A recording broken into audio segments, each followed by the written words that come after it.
Salut Franglish, Ça va? ça va et toi? Ouais, et toi? Bon, je te remercie de nous recevoir pour meilleursoirée.com. Merci à Alors, vous. ensemble, on va essayer de mieux te connaître. On va parler également de ton album qui sort, ton premier album qui sort le 5 avril prochain et de tes projets à venir. C'est parti. Alors, tout d'abord, pour ceux qui ne te connaissent pas, est-ce que tu peux te présenter en quelques mots? Simple, sociable, bon vivant. D'accord. Comment tu as commencé à faire de la musique et qu'est-ce que tu faisais avant de faire de la musique? Avant de faire de la musique, je faisais de la danse. J'avais commencé en 2010 ou 11 avec des amis, MV, et on avait un groupe, Brony Dubs. J'avais commencé en anglais parce que je ne savais pas rapper en français. Et après, j'ai pris goût à aller au studio parce que quand j'avais commencé la musique, c'était plus un test pour voir si j'étais capable de faire de la musique, faire des titres en entier. Et après ça, j'ai fait mon premier titre et premier clip solo. Ça s'appelait Feeling Good. Et j'ai eu de très bons retours. C'est là que je me suis dit, vas-y, je vais essayer d'en renvoyer un deuxième, ensuite un troisième. Et entre-temps, j'avais rencontré Richie Beats, avec qui j'ai fait ma première mixtape, où dedans, j'ai commencé à rapper en français. Donc tous mes premiers textes en français sont tombés dans cette mixtape-là. Et cette mixtape qui était en 2012, si je dis pas n'importe quoi, elle s'appelait Franglish Prototype. Et toutes les instrus, je les ai travaillées avec lui. Donc avant ça, et après on en est là où j'ai pris goût, j'ai devenu un peu plus professionnel dans le truc. Et on en est là aujourd'hui. Les artistes qui t'ont inspiré ou qui t'inspirent toujours? Après, je vais pas te mentir, en artiste, j'ai pas vraiment eu d'artistes qui m'ont inspiré. Il y a eu des artistes que j'ai pris plaisir à écouter, comme par exemple que ce soit Lil Wayne, que ce soit Jay-Z, que ce soit Mobb Deep à l'ancienne, rappeurs français, que ce soit MC Solar ou Kerry James ou peu importe, plein d'autres noms encore. Et j'ai fait un mélange de tout ça et ça m'a aidé niveau musicalement parlant. Alors, beaucoup d'artistes sont très discrets sur leur vie privée. Toi, tu n'hésites pas à mettre en avant ta paternité. Ouais. Pourquoi c'est important pour toi de mettre ce côté-là en avant? Après, c'est pas vraiment que je le mets en avant, c'est juste que c'est quelque chose que je fais naturellement, c'est-à-dire que je le cache pas. Le seul truc que je montre pas, c'est le visage de ma fille parce que j'ai pas envie qu'elle se retrouve dans un truc où à l'école ils la voient différemment parce que c'est la fille de. Tu vois, j'ai pas envie Pour la qu'elle tombe dans protéger? ce. Voilà, exactement. Moi, je préfère qu'elle vive dans ce truc-là. Mais après, comme j'ai remarqué qu'elle aimait bien la musique et je lui ai montré un peu ce que je faisais, j'ai pris goût et j'ai pris plaisir. Et c'est pour ça qu'on s'est retrouvés à faire un morceau ensemble, Petit Diamant, dans l'album. Et voilà, en fait. Et tu t'es pas dit à un moment donné que peut-être ça pouvait faire fuir des fans, peut-être, parce que parfois elles aiment bien avoir le côté voilà, artiste, peut-être encore célibataire, etc. Là, le côté père de famille, tu t'es pas dit que ça pouvait, on va dire, aller contre ta carrière, entre guillemets? Non, parce que si j'aurais fait ça, ça fait comme si j'avais honte d'avoir une fille et d'avoir une femme, chose qui n'est pas le cas en fait. Je suis fier de ma femme et fier d'avoir une fille, fier de comment ils m'ont rendu. Donc c'est pas quelque chose que je vais cacher, loin de là. Comme j'ai dit, c'est juste le visage que je vais pas montrer, mais pour le reste, je vais le montrer parce que j'en suis fier. Alors, en 2016, tu as fait parler de toi avec le titre C'est plus l'heure, Ouais, donc avec Dadju et VG Dream, qui sont des exact. amis à toi également, je crois. Ouais. Alors, entre-temps, leur carrière respective, elle a décollé. Mhm. Est-ce que parfois tu as, entre guillemets, le sentiment d'être un petit peu en retard par rapport à l'avancée qu'ils ont pris? Non, pas du tout. Vraiment pas. Après, moi, de base, je sais pas être quelqu'un qui envie les gens ou jaloux, pas du tout. Je suis même content pour eux. J'étais là au début, je serai là à la fin. Et non, parce que quand je regarde où j'en suis maintenant, je me rappelle de comment c'était avant. Et je peux pas penser, et je peux pas être jaloux ou être envieux sur des choses pareilles.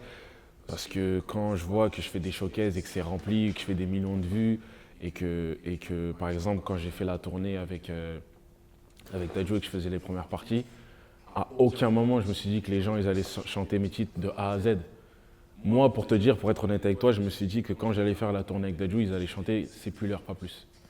Mais quand je monte sur scène et que, à peine monté sur scène, il y a déjà ce bruit, cet accueil, et que les gens ils chantent tous les titres en passant par Oh yeah, Compte sur moi, Bébé na bébé. Et même à cette période-là, on avait sorti Vargas avec Alonso. Une semaine ou 2 semaines après, ils connaissaient déjà le titre. Je me dis que en fait, je peux pas me plaindre de ça, je vais juste travailler encore plus pour arriver au stade où je dois arriver. Et tu as le sentiment qu'il y a eu, enfin, il y a un réel engouement autour de toi. Il y en a eu beaucoup, il y en a eu plus qu'avant, ça c'est sûr et certain, il y en a eu beaucoup. Ouais. Alors, dans tes clips, ou même la dernière fois qu'on est venu écouter ton album, on s'aperçoit que tout autour de toi, il y a pas mal d'artistes enfin, qui gravitent, et des sportifs aussi. Ouais. Comment tu fais justement pour réunir toutes ces personnes autour de toi? C'est quoi ton secret pour que ce soit tes amis? Après, j'ai pas vraiment de secret, hein. Moi je suis juste moi-même, je suis là, je suis le franglais, je suis celui qui est là, qui sympathise avec tout le monde, qui est sociable comme j'ai dit, qui rigole avec tout le monde, qui papote quoi, on papote et des fois on est là, on parle et on parle pas de musique, on oublie qu'il y a des artistes, juste on est juste entre humains en fait, tout simplement, c'est juste il y a une discussion, ça parle de musique, ça parle de séries, ça parle de shopping, ça parle de tout en fait. Et c'est là où on garde les bons contacts et quand j'ai besoin d'eux, c'est pas vraiment le mot qui colle et je leur envoie un message et ils sont là, ils sont présents. Ce que tu veux dire, c'est qu'avec ces artistes, ça va au-delà de la musique. Il y en a certains, ouais, ça va au-delà de la musique, et même ceux où ça va pas vraiment au-delà de la musique, on a toujours beau contact. On peut se parler, se voir, ça dit quoi, c'est quoi les news, ça va dans ta famille, etc. Et voilà quoi. Je suis en bon terme avec tout le monde. Alors, sur les réseaux sociaux, tu es suivi par au total, 1 million de personnes. C'est Sur quoi les réseaux sociaux? Oui, oui, oui, parce qu'on a regardé sur YouTube, il y avait à peu près 900 000 abonnés, Ouais. et puis également sur Facebook. Il y en avait pas mal aussi, donc au total, ça fait plus d'1 million. Ouais. C'est quoi ton rapport avec les réseaux sociaux? Est-ce que tu parles avec tes fans en direct? Est-ce que tu es quelqu'un qui est souvent sur les applications? Je suis plus sur Snapchat que sur le reste. Après, je suis beaucoup sur Instagram et Snapchat, mais c'est vrai que sur Instagram, comme il y a le concept question-réponse, je le mets souvent pour répondre aux questions. Et sur Snapchat, vu que des fois il y a beaucoup de messages, je ne peux pas tout voir, donc j'essaye de répondre un peu un maximum. Mais c'est vrai que je prends souvent le temps de répondre aux fans, aux supporters, parce que j'aime pas trop dire le mot fan. J'aime bien Plutôt dire les supporters. Ouais. Qu'est-ce que ça t'inspire, le mot fan, justement? Je sais pas, fan, je sais pas, je sais pas. Je suis pas en accord avec ce mot fan. Je préfère dire supporter en fait. D'accord. Alors, on va parler d'autre chose. On va parler maintenant de ton album. La pochette, tu l'as réalisée avec Fifou. Fifou, ouais. Voilà. Est-ce que tu peux nous parler de cette pochette? Tu es debout, on voit un peu ta fille. Je crois qu'il y a une guitare aussi à côté. Ouais. C'est quoi le message de cette pochette? En fait, le message, c'est un résumé de ma vie. Tu as le tableau à droite, si je ne me trompe pas, où il y a ma mère, que j'ai perdue il y a 2 ans. Et en plus, on a fait quelque chose qu'on n'a même pas fait exprès. En fait, son regard, il est vers moi, dans le sens elle veille sur moi. À gauche, tu as le tableau avec ma femme et ma fille, moi aussi, je suis présent sur la photo. Au fond, tu as ma fille qui s'amuse comme d'hab. Il y a sa guitare rose, parce que c'est vraiment sa guitare rose. C'est pas un matériel du shooting, c'est vraiment sa guitare à elle. Où elle m'a fatigué, elle m'a crié dessus dans le centre commercial pour acheter la guitare. Et tu as le tableau en bas à gauche où un résumé de ma vie, où il y a mon entourage, ma famille, etc. Des photos de concerts et autres. Un peu de tout, quoi. Un résumé de ma vie, en fait. Donc c'est toujours important pour toi vraiment de montrer ta vie finalement. En fait, avec cet album-là, je me suis dit je vais être un peu plus personnel. Par exemple, un titre comme Mama, je sais que c'est quelque chose que j'aurais jamais fait avant. J'aurais jamais pris le temps de faire un titre pour parler du décès de ma mère. Ça, c'est sûr et certain. Mais là, je me suis dit, en fait, on va se lancer, je vais prendre mon courage et je vais en parler. Parce que ça a été le titre le plus dur à enregistrer, vraiment. Ouais. Et même le tournage de clip, on est parti le tourner en Italie. C'était vraiment dur. Surtout le fait d'avoir une dame qui joue le rôle de ma mère, ça a été dur à voir, en fait. Et comment tu l'as trouvée cette dame? Vous avez fait un casting? Ouais, on a fait un casting. C'est toi qui l'as choisi? Ouais, on a fait un casting, ouais. Ouais. Et même pendant le casting, c'était un peu dur, un peu. Ouais. Mais fallait se forcer, en fait. Donc voilà. Alors, à l'écoute de l'album, finalement, on a un petit peu de mal à te mettre dans une case. Il y a des sonorités latines, pop, afro.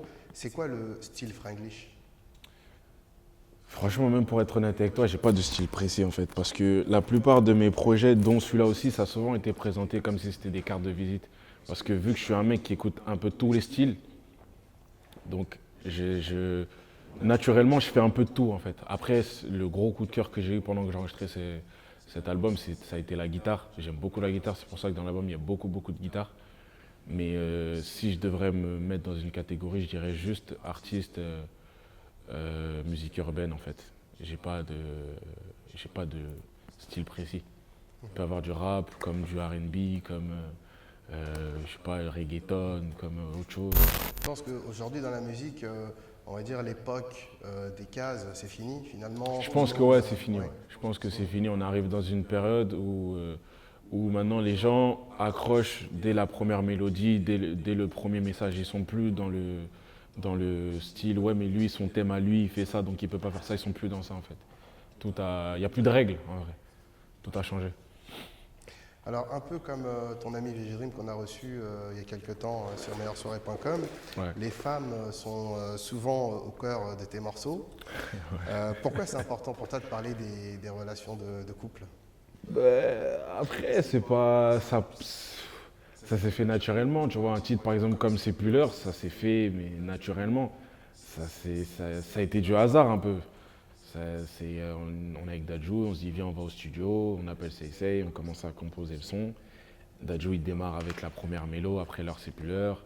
Après on cherche le reste, la mélodie. On se dit viens on prend un troisième artiste. On appelle Abou Debeng. Abou Debeng il n'était pas dispo à ce moment-là. On appelle Kebla qui était en showcase dans une autre ville, mais il était chaud pour poser. Et à ce moment-là, c'était dans la période où je venais de connaître VG Dream. Et je l'appelle, je lui dis est-ce que tu es chaud pour poser le son? Il dit ouais, je suis totalement chaud, sauf que maintenant il est à Orléans. Ouais. Et moi, la séance studio était à Paris.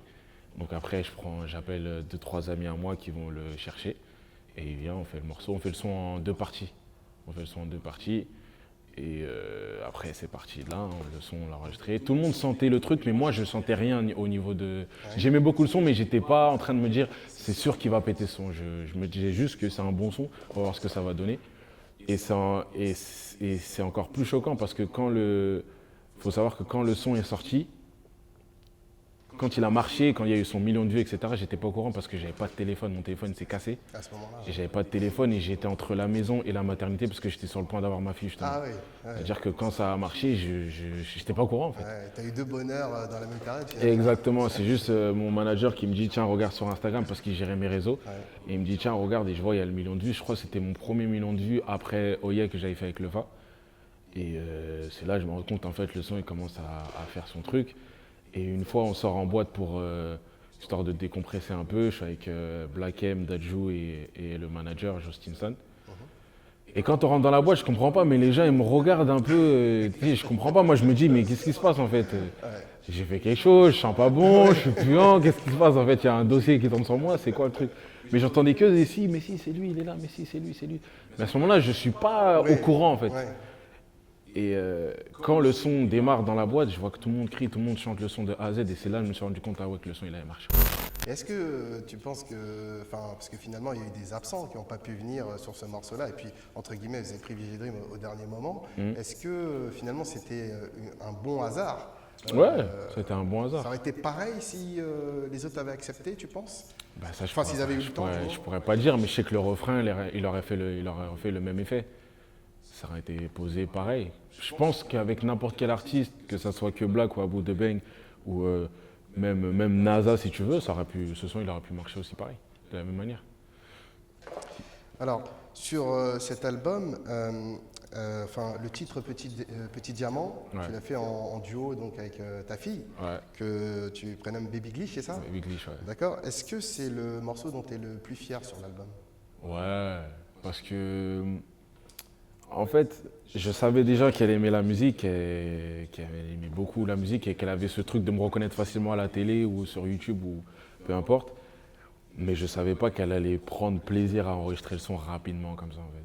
Parce que quand je lui ai mis le casque et je lui ai expliqué un peu ce qu'il fallait qu'elle fasse, elle a compris rapidement alors qu'à ce moment-là, elle a même pas encore 2 ans, elle a 1 an ou 1 an et demi. Et là, elle pose, et après elle prend goût, elle dit papa, elle dit bravo, elle se met devant l'anti-pop. Elle met son doigt, elle tire, comme ça. J'ai dit, ah ouais, ok. J'étais choqué, mais j'étais grave content. Et après, on a écouté le son, on a fait une petite mise à plat histoire de voir à quoi ça ressemble. Dès qu'on coupait le son, genre qu'on mettait pause, etc., ouais, direct. Pleurer, crier, remet. Ah oui, elle a Elle était pas vraiment contente. pris Ouais, du elle a plaisir. vraiment pris, elle était à fond dans la séance studio. Ouais, ouais. Elle était à fond dedans. Et ouais, ça c'était une grosse fierté. C'est pour ça que je dis c'est le feat qui coûte le plus cher, le plus gros feat, Et le si plus gros demain, booking. elle veut devenir chanteuse, je suppose que tu vas Pourquoi l'encourager. je suis pas fermé. Après, ça va dépendre de la situation, comment ça va se faire. Mais c'est sûr, je serai derrière de toute façon. Si vraiment elle est à fond dedans, elle voit que ça, c'est vraiment son talent, je pourrais pas l'empêcher. Ma mère, elle m'a pas empêché, je pourrais pas l'empêcher. Alors, sur l'album, on retrouve aussi des guests comme Alonso, Vita, Soul King, pour ne citer qu'eux. Comment tu as choisi tes collaborations? Par affinité, par business? Ça a plus été Infinité. Il y a juste eu Soul King que j'avais jamais vu avant, mais je connaissais avant, j'aimais bien sa musique. J'avais connu sur des titres bien avant son album et avant même qu'il soit rentré, qu'il fasse rentrer dans le cercle. Et j'avais envoyé des messages avant ça, j'avais dit que j'aimais bien son style de musique, etc. Et que s'il était chaud, qu'on pouvait s'attraper pour faire un son ensemble, il n'était pas contre du tout.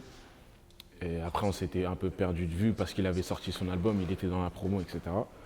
Et de là, on s'est attrapé, on a fait la séance studio. On a mis du temps quand même à trouver le bon morceau parce qu'on en a fait deux avant, deux maquettes. La séance studio, la séance, elle a commencé à 21h. On a commencé le son à minuit, 1h du matin. Parce qu'avant, on cherchait. Et après, on a fini par trouver le bon titre. Alonso, on s'était déjà vu avant. Je le connaissais via Black M et The Bang et Dadju. Donc après, on s'était vu. J'avais parlé que j'étais en train de faire l'album. On m'avait dit laisse-moi un peu de temps histoire que je m'organise parce qu'il avait son album qui devait sortir. Et là, vu que j'étais en train de travailler sur le titre, j'étais en train de travailler sur Vargas. Et je me suis dit pourquoi pas Alonso sur le titre. Donc après, je lui ai envoyé un message. Il m'a dit t'es chaud direct. Je suis parti à Marseille, on a terminé le morceau, on en a parlé pour le clip, il était chaud pour le clip, on a fait le clip direct. Alors justement, tu as eu l'idée donc du morceau. Qui a eu l'idée du clip? Parce qu'il est très original, hein, avec les costumes. Ben, les ça a bottes, été, on a travaillé ce clip, il y a moi, le manager Joe Stinson, et on a réfléchi ça aussi avec Nicolas Noël. On avait une idée de faire un truc à l'ancienne, de téléphone, de grosse antenne, etc., un peu coupe afro et tout.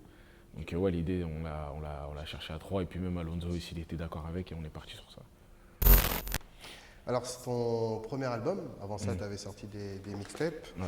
Est-ce que tu as des objectifs de vente?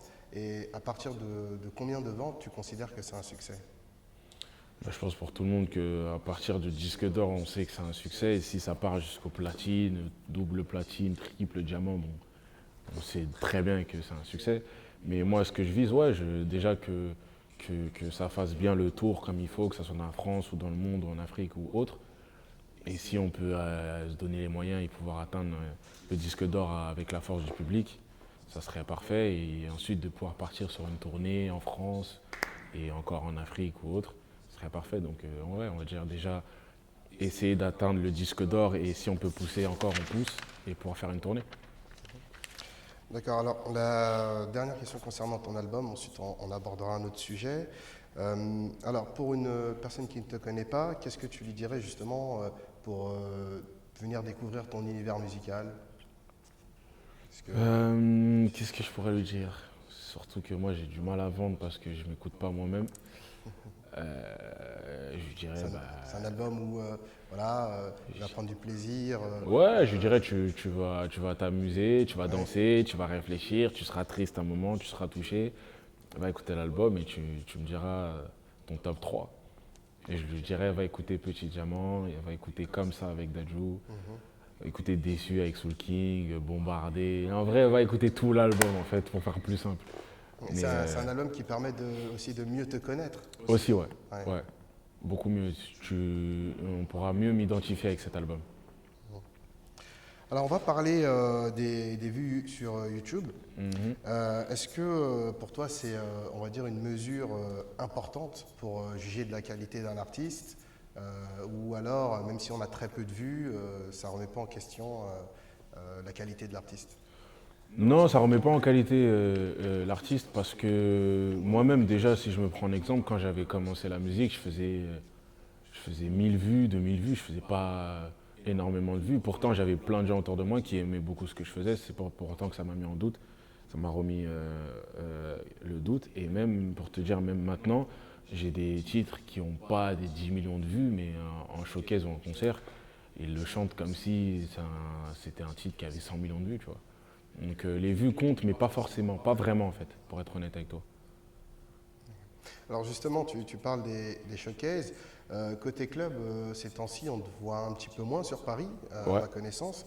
Est-ce que c'est un choix ou alors il y a moins de demandes? Non, ça a été un choix parce que je voulais un peu bloquer les showcases en attendant que l'album sorte, parce que je voulais revenir avec une nouvelle setlist, une nouvelle setlist vraiment fraîche avec l'album, les gros titres de l'album. Et on ne fait pas de showcase sur Paris pour l'instant parce qu'on se réservait pour la Cigale, qu'on fait le 12 juin. Mais après, peut-être après la Cigale, on fera peut-être quelques dates sur Paris, peut-être. Je pense une ou deux, pas plus. Alors est-ce que tu es toi-même un clubbeur dans la vie? Oui et non. C'est-à-dire? Franchement, sur Paris déjà, je sors pas beaucoup. Et surtout, depuis que je fais des showcases, je sors de moins en moins parce que vu que showcase, bah, t'es en boîte déjà, donc voilà. Et là, maintenant, non, je suis pas trop un clubbeur. Je sors avec l'équipe d'Adjou, de Bang, etc. Mais pas beaucoup, pas beaucoup. Vraiment, franchement, sur une année, on va dire, je vais sortir, allez, 3-4 fois. C'est Ah tout. oui, d'accord, ouais, 3-4 c'est fois, très peu. vraiment. Ouais. Alors est-ce que tu as un souvenir en particulier ou une anecdote, quelque chose de spécial qui s'est passé pendant un showcase? Ouais, je te dirais mon premier showcase à Bruxelles au Mirano. Ouais. Le premier showcase au Mirano. J'étais dans un stress parce que c'était une très très très grosse boîte. Ouais. Et à cette période-là, j'avais que 3 sons. Tu sais, j'avais Oye, Sepulaire et Kiriko seulement. Et le fait d'être booké là-bas, je me suis dit, mais je vais faire comment pour remplir cette boîte? Parce que j'ai que 3 sons en fait. Je fais comment? Et la bookeuse, elle se rend pas compte, mais elle me met la pression parce que je chante samedi et elle me montre une vidéo de MHD qui est venue vendredi. Et on connaît à quelle période MHD, c'était blindé, c'était en plein dans l'afro-trap. C'est-à-dire que moi, je me dis, mais je vais faire comment en fait? Et même pas encore, avant ça encore, elle me montre une autre vidéo de Maître Gims, en showcase aussi, au Mirano. C'est-à-dire, je me dis, mais en fait, je fais comment en fait Mais là? c'est Donc, flatteur aussi pour toi, ouais, justement. si. Et le soir même, il y a Kalash dans une autre boîte. Et là, on me dit, mais je fais comment en fait? Donc, je suis dans un truc, je me dis, mais ça va être rempli, on fait comment? J'ai que 3 sons, comment je vais faire en fait? Donc, arrivé dans la ville, on arrive à la gare, je commence à me faire reconnaître, ah, il y a Franglish. Donc, déjà sur ça, je me dis, ah ouais, Ça commence bien. c'est pas qu'en France en fait, donc ça se passe bien, donc ça commence bien comme tu dis. Maintenant, on arrive dans la boîte, je fais mes balances, etc., histoire de gérer le micro, où on va être placé avec la sécurité, etc. Maintenant, j'ai le directeur de la boîte qui arrive, qui est excité en fait. Il est excité, il est content, il me serre la main, merci beaucoup d'être venu, etc. Et moi, dans ma tête, je me dis, mais t'es excité comme ça, mais tu sais qu'on va flopper ce soir ou pas en fait, parce que il y a quand même une tête de l'autre côté, tu vois. Et il me dit, il est là, il m'emmène vers les loges, il m'explique comment ça va se passer. Et d'un coup, il me dit, en plus, il n'y a plus de résa, on a tout pris. Ah Donc oui. là, Il était plein. on est débordé. Ah ouais. Et je dis, comment débordé? Comment ça débordé? C'était quelle capacité à peu près là? C'est, franchement, c'était quoi? 2000 personnes, je crois. 2000 personnes, c'est... Et il y avait des escaliers, il y avait un balcon, il y avait... C'est un gros truc en fait là, on frôle la Cigale, tu vois. Et il me dit, ah ouais, non, il n'y a plus rien là, il n'y a plus de table, il n'y a plus rien, toutes les résas sont prises. Et je lui dis, mais on est fou là en fait, c'est ça que tu es en train de me dire? Il me dit, ah oui, ah complètement. Et jusqu'à il finit plus ses phrases, on est, ce soir, il fait que me dire ça, tu vois. Et dès qu'il m'a dit ça, j'ai dit, ah ouais, là, on est parti. Et le soir même, on a fait le showcase, c'était blindé de fou. Ah ouais. C'était mon premier showcase à Bruxelles. Et c'est là, après, de là, j'ai fait au moins une dizaine de fois à Bruxelles. Je me suis trompé, j'avais mon showcase vendredi. Le lendemain, j'ai eu encore un autre showcase parce qu'ils avaient su qu'ils étaient au courant que j'avais rempli le Mirano. Ouais. Ils voulaient me mettre un autre showcase dimanche, mais on a dit non, c'est bon, on va rentrer. Et c'était Sinon, j'allais toujours à rentrer Bruxelles? Ouais, c'était à Bruxelles. Et D'accord. depuis, après, j'ai été booké à Bruxelles au moins 10-11 fois. Ah ouais, c'est une belle anecdote. En tout Ouais, cas. c'était une belle anecdote. Ouais. Alors justement, est-ce que tu calibres certains morceaux, enfin même dans cet album, est-ce que tu as calibré des morceaux spéciaux pour les boîtes? Ouais, après, ça s'est fait au feeling parce que j'aime bien aussi les sons qui bougent aussi. Donc, on a pensé avec DSK, on a fait Bombarder. Avec MKL, on a fait Vargas avec Alonso. Et je pense aussi ça peut être un son club aussi, le titre avec Dadju comme ça. Et même Warrior avec Abu de Bang. Et je pense, après, il y a tellement plus de règles que ça se trouve, ça va être des autres titres qui vont être pris. Tu vois. Ça se trouve, on peut être en club, on va entendre Petit Diamant, j'en sais rien, tu vois. Vrai, Parce que ces plus je ne l'ai vraiment pas vu partir en boîte ce son-là. Donc c'est là où je me suis rendu compte qu'il n'y a plus de règles en fait. Un tube reste un tube, peu importe. D'accord, alors il me reste 2 ou 3 questions. Ouais. Tu seras en concert donc, le 12 juin à la Cigale. Comment tu prépares ce concert? Tu as déjà commencé à le préparer Non, Non, pas encore, non. On va commencer les répètes, je pense, dans 1 ou 2 mois. Je pense à partir de mai. On va essayer de faire un bon petit spectacle, vraiment. Un bon concert, vraiment, ce que les gens puissent se rappeler du concert et se dire ah ouais, tu te rappelles le premier concert de Franck Lich, on était là, tout ça, il a fait ça. Il y avait lui, tu vois. Justement, est-ce que tu peux nous donner 1 ou 2 guests en exclu comme ça si on Je vient pense, voir je pense si tout se passe bien, il y aura les artistes de l'album déjà. Ah, d'accord, déjà. Déjà, je pense qu'il y aura les artistes de l'album. Après, je pense qu'il y aura d'autres guests, on va faire en sorte.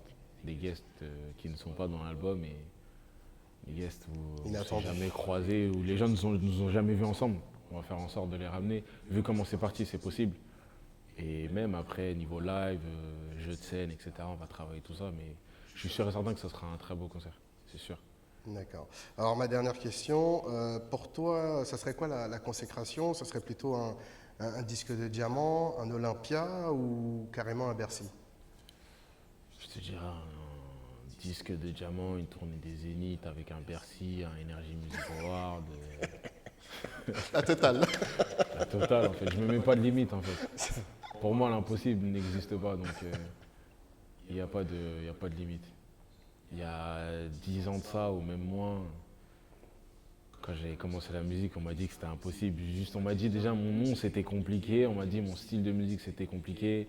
Aujourd'hui, j'ai un titre qui a 50 millions de vues, j'en ai un autre qui a 10 millions de vues, d'autres qui font des 1 million de vues. Aujourd'hui, j'arrive à faire des millions de vues en 1 ou 2 semaines, des showcases remplis dans le monde. Je suis allé au Canada, je suis allé en Afrique. Donc, Au Sénégal aussi, j'ai vu une vidéo. Sénégal 3 fois même. Ouais. Je suis allé la première fois avec Le Phare en tant que backer, la deuxième fois avec les 2 fois avec Dadju, en partie. Et là, je pense là, on va s'organiser pour refaire un concert solo. Donc, pas de limite, rien n'est impossible. Et tu penses que c'est quoi qui t'a permis justement cette progression quelle a été ta touche ou qu'est-ce qui a fait que toi, tu as réussi en fait? Je me suis pris la tête, j'ai travaillé. Après aussi, j'ai la force de mon entourage aussi. J'ai ma famille, j'ai mes gars sûrs à moi à qui je leur fais écouter des sons, à qui je leur demande, toi tu dis quoi, qu'est-ce que tu me conseilles, etc. Je prends les avis, je fais un mélange et je me fais mon résultat à moi-même. Et voilà, beaucoup de réflexion, de travail, etc. Je n'ai pas lâché l'affaire, quoi. Je suis têtu surtout, moi. Donc, je ne vais jamais lâcher l'affaire. Si on me dit que c'est pas possible, je vais faire en sorte à ce que ce soit possible. Et aujourd'hui, tu as réalisé ton rêve? Presque, pas encore. C'est quoi ton J'ai rêve? déjà fait une grande partie déjà. C'est quoi ton rêve? Franchement, j'en ai trop en fait. Je pourrais même pas dire, j'en ai trop. Déjà de faire une tournée, déjà c'était un de mes rêves. Déjà. D'accord. Écoute, on te le souhaite. Merci beaucoup de nous avoir accueillis ici. Merci à vous. Donc, rendez-vous le 5 avril pour ton premier album, Monsieur. Ouais, monsieur. À bientôt, merci Franck. Merci à vous.